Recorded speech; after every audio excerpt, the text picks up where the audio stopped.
Support करना चाहिए, लेकिन इस वक्त किसी पार्टी को देखने की जरूरत नहीं है, मुद्दे को देखना चाहिए। अगर कोई बीजेपी पार्टी वाले भी आप प्रोटेस्ट करते तो भी आती, कांग्रेस कर रहा होता तो भी मैं आती। मैं मुद्दे को सपोर्ट करने में किसी पार्टी को नहीं, तो इस मुद्दे पे इनका साथ देना यहाँ पे इस वक्त सबको देश को जरूरत है देना। अभी जीत दीपिका के बारे में एक चीज बोली जाती है कि इनका जो बैकग्राउंड है, जो पीछे था पास्ट में, वो ये बोला जाता है कि उमर खालिद को लेकर के इनका जो है कनेक्शन जुड़ता है।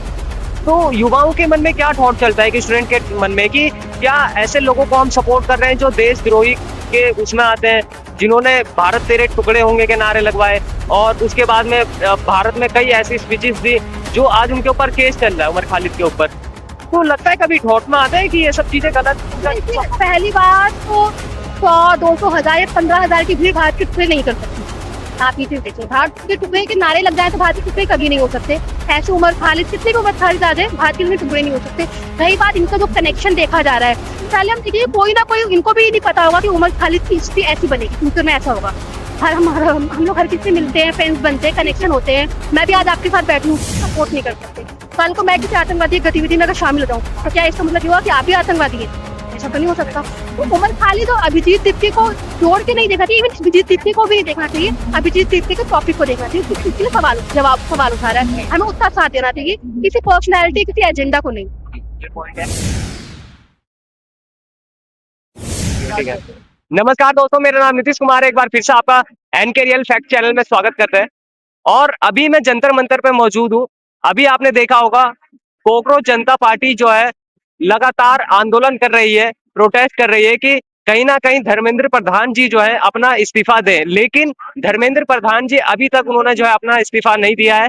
और रात के इस समय मेरे ख्याल से 9 बजने जा रहे हैं और यहाँ पे जो काफी सारी जो भीड़ है वो यहाँ पर आ रखी है। स्टूडेंट भी है कुछ और कुछ यहाँ के जो लोग हैं वो है। तो इन सब जानने ही करेंगे, जानकारी लेंगे कि वो इन सब चीजों को लेकर के, जो नीट का जो एग्जाम लीक हुआ है उन सब चीजों को लेकर के क्या सोचते हैं। तो पहले तो मैम एक बार अपना नाम बता दीजिएगा। पूजा। और आपका क्या नाम है? नेहा। और आपका?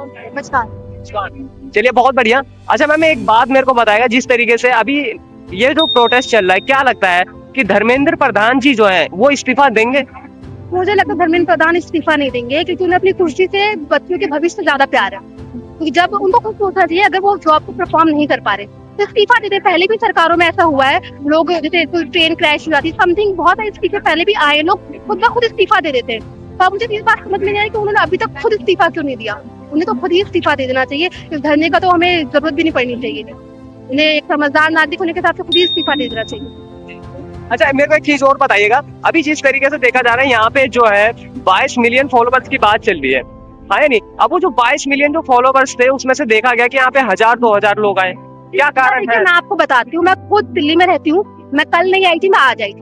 जो इनके 22 मिलियन फॉलोवर है वो तो जेन्युइन है, लेकिन आपको खुद एक आम, ये कोई पार्टी से जुड़े हुए लोग नहीं है कि पार्टी के धरना प्रदर्शन में अपने किसी पर्सनल रीजन से आ जाएंगे। वो तो अपने घर में बैठे हुए हैं, कुछ जॉब कर रहे हैं, कुछ पढ़ाई कर रहे हैं। तो दिल्ली के जो लोग हैं, जो फ्री है, वो तो आ गए, बट वो लोग जो वर्किंग है उनके बहुत मुश्किल होता है, छुट्टी लेंगे तभी आ पाएंगे। तो आप खुद भी कुछ लोग घर में रहते हैं, कुछ हाउस वर्कर्स है, हाउस वाइफ है, वो लोग घर छोड़ के नहीं आ सकते। बट हाँ, वो फॉलो किया है, मैं वो आईडीज तो मैंने भी इन सब देखी, सब जेन्युइन है, इवन मैं भी फॉलो करती हूँ। मैं खुद कल नहीं आई थी, पर मैं आ जाऊंगी क्योंकि मुझे लगा जाना। अच्छा, अभी आप स्टडी में क्या कर रहे हैं? मैं बाय प्रोफेशन को मैं टीचिंग की प्रिपरेशन कर रही हूँ, बट मेरी दोनों सिस्टर्स नीट की प्रिपरेशन करेंगी, ना नेक्स्ट ईयर पेपर देंगी, और मैं बाय प्रोफेशन टीचिंग एग्जाम की प्रिपरेशन कर रही हूँ। मैम, आप टीचिंग करती हैं तो मतलब कौन कौन से स्टूडेंट्स को पढ़ाती हैं? मैं टीजीटी की टीचर हूँ, 6 to 10 क्लास के बच्चों को सोशल साइंस पढ़ाती हूँ। अच्छा, मैं एक चीज और, अभी देखिए, मैं ये सवाल मैंने जानबूझ के आपसे करा, और काफी सारे जो स्टूडेंट है जो अभी आपने बोला 6 to 10 मतलब 6 से लेकर 10वीं तक आप बच्चों को पढ़ाती हैं, तो क्या लगता है कि आज के डेट में जो आपके बच्चे होंगे आने वाले टाइम में, अगर मान लीजिए जैसा आपने बोला कि आपकी सिस्टर है वो अगले साल हो सकता है कि एग्जाम देंगी, तो क्या धक्का लगता है कि ऐसे स्टूडेंट जो अभी पढ़ के आगे जाते हैं और सोचकर हम नीट का एग्जाम देंगे और तमाम चीजों का एग्जाम देंगे, लेकिन वो पेपर लीक हो जाता है, उन बच्चों पे क्या बीतती है? उन बच्चों को देखिए, आप कैसे, मैं आपको बताऊं, पहले तो 2 से 3 साल हम प्रिपरेशन करते हैं। ये कोई 3 घंटे या 2 घंटे की पढ़ाई नहीं होती।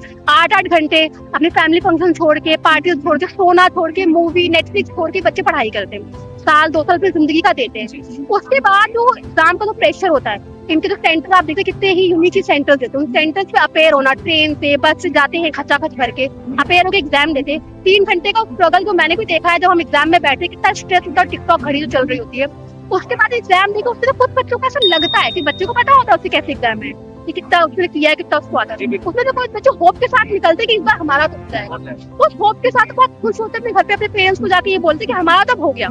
उसके बाद सोचिए तो आपको नोटिफिकेशन ऐसी न्यूज आती है कि नीट का एग्जाम लीक होगा, जिसकी वजह से नीट का कैंसिल होगा। आप सोचिए किस तरीके का पहाड़ उस व्यक्ति को टूटता होगा, उसका ऐसा होप तो पेन होगा ना, वो आप और मैं फील भी नहीं कर सकते। उस पेन को तो आपको मतलब आपको अभी सोचिए आपका 10th का रिजल्ट आया होगा, आप उसमें फेल हो जाओ और उसमें आपकी गलती भी ना हो, तो आपको कैसा लगेगा? जबकि आपने बेस्ट परफॉर्म किया हो, बच्चा अपना बेस्ट परफॉर्म करता है, तो उस पेन को तो आप उसको मेजर ही नहीं कर सकते। तो आने वाले 2-3 साल की जो उनकी फ्यूचर की जो कालिक बन जाती है, वो तो आप मेजर कर ही नहीं सकते। कितना बड़ा टॉपिक है, कितना बड़ा उनके लिए लॉस होता है, उसको आप और मैं मेजर नहीं कर सकते। मैं एक चीज और आपसे पूछना चाहूंगा, अभी आपने देखा होगा कि 18 लोग नीट के एग्जाम को जब ये पेपर लीक हुआ था उसके बाद में वो सुसाइड कर लिया, उनकी मृत्यु हो गई। उन परिवार के साथ हम खड़े हैं, लेकिन मैम सबसे बड़ा सवाल ये खड़ा होता है कि उन परिवार के जो घर में जो लोग थे, वो इकलौता कमाने वाला, क्योंकि आने वाले फ्यूचर में वो पैसा कमाता, चाहे किसी भी चीज को करके कमाता। अब मान लीजिए इकलौता बेटा होगा या बेटी होगी, तो वो परिवार आज के डेट में आपको नहीं लगता कि रोड पे आ गया? और अब आने वाले जनरेशंस को, इन सब युवाओं को, जैसा आप आवाज उठा रहे हैं इन सब चीजों को लेकर के, और भी युवाओं को और बढ़ चढ़ करके हिस्सा लेना चाहिए। बिल्कुल लेना चाहिए, ये बहुत ही हमारे देश के भविष्य का सवाल है।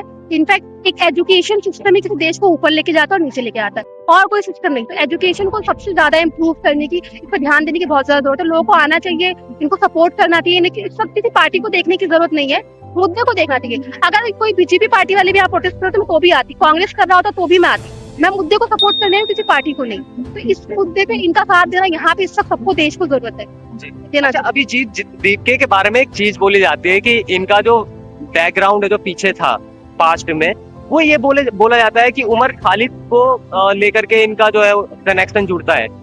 तो युवाओं के मन में क्या थॉट चलता है कि स्टूडेंट के मन में कि क्या ऐसे लोगों को हम सपोर्ट कर रहे हैं जो देशद्रोही के उसमें आते हैं, जिन्होंने भारत तेरे टुकड़े होंगे के नारे लगवाए, और उसके बाद में भारत में कई ऐसी स्पीचेस दी जो आज उनके ऊपर केस चल रहा है उमर खालिद के ऊपर।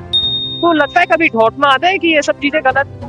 पहली बात तो 100, 200, 1000 या 15,000 की भीड़ भारत के टुकड़े नहीं कर सकती। आप ये चीज देखिए, भारत के टुकड़े के नारे लग जाए तो भारत के टुकड़े कभी नहीं हो सकते। ऐसे उमर खालिद, कितने भी उमर खालिद आ जाए, भारत के टुकड़े नहीं हो सकते। रही बात इनका जो कनेक्शन देखा जा रहा है, पहले हम देखिए कोई ना कोई, इनको भी नहीं पता होगा कि उमर खालिद की हिस्ट्री ऐसी बनेगी, फ्यूचर में ऐसा होगा। हम लोग हर किसी से मिलते हैं, फ्रेंड्स बनते हैं, कनेक्शन होते हैं। मैं भी आज आपके साथ बैठूं, सपोर्ट नहीं कर सकते। कल को मैं किसी आतंकवादी गतिविधि में अगर शामिल हो जाऊं तो क्या इसका मतलब ये हुआ कि आप ही आतंकवादी है? ऐसा तो नहीं हो सकता। तो उमर खालिद और अभिजीत दीप्ति को जोड़ के नहीं देखना चाहिए, इवन अभिजीत दीप्ति को भी नहीं देखना चाहिए। अभिजीत दीप्ति के टॉपिक को देखना चाहिए, किस लिए सवाल उठा रहा है, हमें उसका साथ देना चाहिए, किसी पर्सनैलिटी, किसी एजेंडा को नहीं।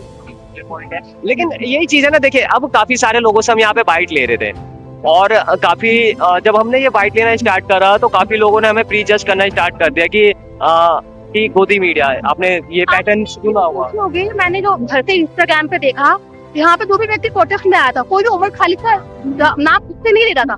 कुछ रिपोर्टर्स आए थे, वो क्वेश्चन उठा रहे थे। मतलब ये इम्प्लांट किया गया, कह सकते हैं कि इनकी आवाज को ना इस तरीके से मॉडिफाई कर जाए कि हिंदू मुस्लिम आ जाए या देशद्रोही का मॉडिफिकेशन आया ताकि इनकी आवाज दब जाए। मुझे ऐसा पर्सनली फील हुआ कि इन लोगों ने उमर खालिद का नाम ही नहीं लिया। रिपोर्टर्स लोगों से पूछा आप उमर खालिद के बारे में क्या सोचते हैं, एक्सपेक्टेड वो देखिए, इसलिए मैं किसी रिपोर्टर का या किसी मीडिया का पक्ष नहीं कर रहा। हाँ जी। बट मैं ये कहना चाहता हूँ, ये हो सकता है जैसे मैंने आपसे सवाल करा, बट मैं उस वे में नहीं कर रहा कि आपका पूछने का तरीका अलग था, उनका ये था कि आप उमर खालिद को सपोर्ट करते हैं कि नहीं करते, या उसको सपोर्ट करने थोड़ी आए।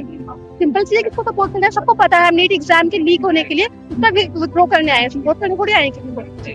अच्छा, एक और मैं सवाल लेना चाहूंगा, क्योंकि देखिए अगर मैं ये सवाल नहीं लूंगा ना तो मेरा दिमाग टेंशन में रहेगा। अभी आपने कहा था मैं दिल्ली में रहती हूँ, दिल्ली में देखा जाता है अभी रेखा गुप्ता जी की सरकार है, हाँ या नहीं?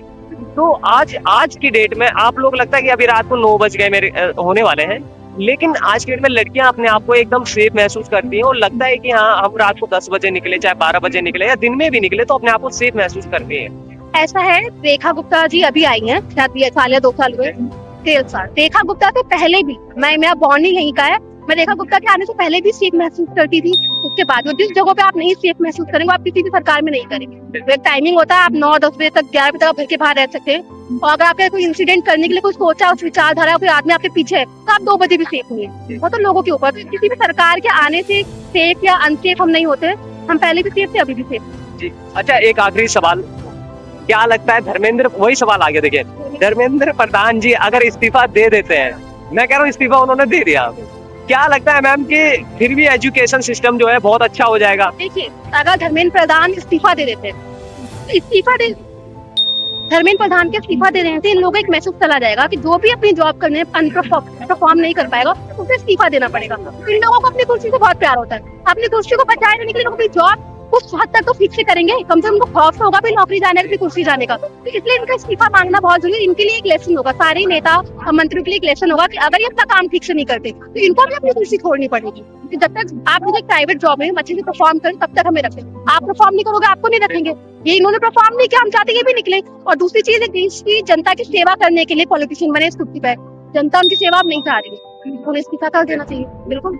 अच्छा मैम, एक सवाल मैं और लेना चाहूंगा। ये कॉकरोच जो है ना, कहते हैं 3 से 4 महीने टिकता है, 5 महीने टिकता है, उसके बाद वो खत्म हो जाता है, क्या लगता है ऐसा है? नहीं, ऐसा नहीं। कॉकरोच एक ऐसा परजीवी है जो परमाणु बम से भी नहीं मरता। आप शायद गूगल करके देखें, परमाणु बम से भी नहीं मरेगा। तो कॉकरोच यूनिक बात बता रहा हूँ, मैंने पढ़ा नहीं है। मैंने नहीं पढ़ा है। तो एक कॉकरोच मरने से 1000 पैदा करके जाएगा।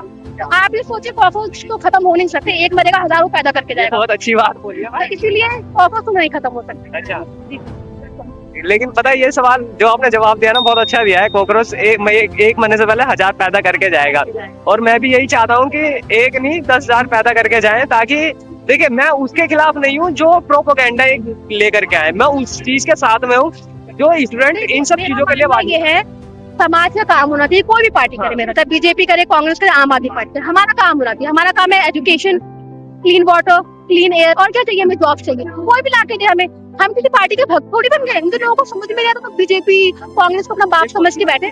आपको अपना काम करवाना है, ये आपके नौकर है। जो नहीं कर रहा उनको निकालो, दूसरी पार्टी लाओ। तो काम नहीं करेगा निकालो, सिंपल सी बात है। उन्हें आपकी भक्ति करनी चाहिए, हमें उनकी भक्ति नहीं करनी। चलिए बहुत बढ़िया। कितना टाइम? ठीक है। बाकी देखिए मैंने इनसे जो है काफी सारे सवाल करे इन सब चीजों को लेकर के, और सबसे मेन बात पता है क्या है कि ये सवाल करने का मोटिव यही था मेरा कि लोगों के अंदर अपार दशा है और लोग समझे उन सब मेंटेलिटी को, जो एक प्रोपोगेंडा अगर यहाँ पे कुछ लोग के द्वारा ऐसा फैलाया जाता है तो वो चीज गलत है। अगर आप जेन्युइन स्टूडेंट से बात करेंगे, जो रियल में स्टूडेंट है, वो आपको जो है पढ़ाई की जो गहराई है और जो पेपर जो लीक होता है, उन सब चीजों का जो दर्द है वो आपको देखने को मिलेगा। मैं किसी के पक्ष और विरोध में नहीं हूँ। आप क्या सोचते हैं कमेंट में बताइएगा और अपनी राय जरूर रखिएगा। जय हिंद, भारत माता की जय।